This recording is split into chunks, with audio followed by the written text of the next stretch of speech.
네, 오늘 첫 정책조정회의 우리 진성준 의장님의 정책 말씀을 들어보니까 참으로 훈훈한 바람 같고 따뜻한 햇살 같은 이야기 아닌가 생각이 됩니다. 예. 저는 오늘 좀 그래도 정책 이야기보다는 정치적 논조를 얘기해야 될 것 같아서 그래서 지금 얘기하려고 했는데요. 국민의 생명과 안전을 지키는 것이 국가의 제일 중요한 역할입니다. 이태원 참사 특별법이 지난 14일 국무회의에서 의결되었습니다. 이태원 참사가 발생한 지 563일 만이고 여야가 일부 내용을 수정해 국회 본회의를 통과한 지 열 이틀 만입니다. 참사 유가족과 생존자들을 너무 오래 기다리게 해드려서 송구하다는 말씀드립니다. 일부 수정이 되어서 아쉽지만 그나마 유족들의 한을 조금이나마 풀어드릴 수 있어서 다행입니다. 이태원 참사 특별법이 공포, 시행된 이후에도 꼼꼼하게 해야 할 일들이 많습니다. 민주당은 특별법이 제대로 시행될 수 있도록 이태원 참사에 대한 진실이 명백히 규명되고 책임자가 처벌될 때까지 끝까지 함께 하겠습니다. 이번에는 대통령이 해병대원 특검법을 수용할 차례입니다. 최혜병 수사 외압에 대한 대통령실 개입 정황들은 이미 차고 넘치게 나왔습니다.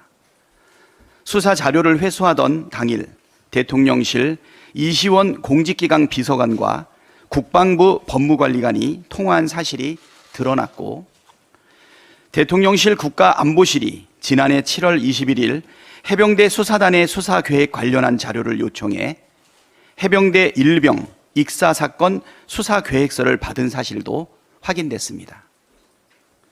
국민 여론은 어떻습니까? 해병대원 특검 도입 여론이 압도적으로 높습니다. 대통령이 해병대원 특검법에 대한 거부권을 행사할 명분은 하나도 찾을 수가 없습니다.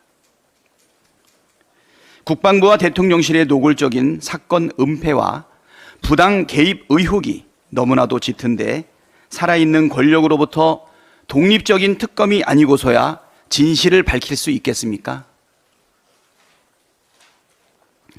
과거 수사적인 사안에 대해 특검을 진행한 사례도 6차례나 있었습니다. 공수처 수사를 지켜보자는 말, 진실을 은폐하자는 말과 같습니다. 국방의 의무를 다하던 청년이 숨졌는데 죽음의 진상을 밝히고 외압의 실체를 밝히자는 것이 그렇게 과한 요구입니까? 국민께서 갖고 있는 의혹을 속 시원하게 해소하기 위해 공정과 상식을 바로 세우기 위해 해병대의 명예와 자존심을 세우기 위해 국민의 생명과 안전을 책임지는 대통령으로 결단하십시오. 특검법을 전격 수용하고 공포하십시오. 우리 국민이 바라는 것은 공정과 상식을 실천하는 대통령이지 배우자의 주가 조작 의혹, 명품백 상납, 고속도로 특혜 의혹을 감추기 위해 검찰 수사라인을 갈아치우고 특검을 거부하는 불공정한 대통령이 아닙니다. 대체 언제까지 국민의 뜻을 거부하면서 무작정 버틸 작정이십니까? 다시 한번 촉구합니다. 마지막 기회를 버리지 마시고 즉각 해병대원 특검법을 공포하십시오. 내일 오동훈 공수처장 후보자 인사청문회가 개최됩니다. 김진욱 초대청 회의만 지 100일 가까운 시간입니다. 공수처가 수사의 속도를 내려면 수장 공백 상태 해소가 시급합니다. 그런데 본격적인 검증이 이루어지기도 전에 벌써부터 로펌 운전기사로 배우자 채용, 연수원 동기 로펌의 자녀 채용 의혹 등 아파 찬스 논란, 자녀에게 땅을 증여하는 과정에서의 세테크 논란까지 의혹들이 수두룩합니다. 제기된 의혹들 어느 것 하나 가볍게 넘길 수 없는 것들입니다. 후보자는 청문회에서 밝히겠다고 했지만 과연 후보자의 자질과 능력, 도덕성이 국민 눈높이에 맞을지 의문스럽습니다.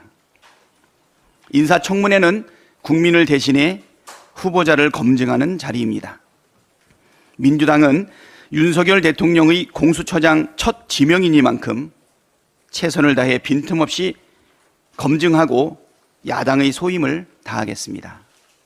국민의힘도 설렁설렁 인사청문회로 국민 신뢰를 훼손하지 말기를 바랍니다. 검증의 원칙과 기준은 언제나 국민의 눈높이여야 합니다. 이상입니다.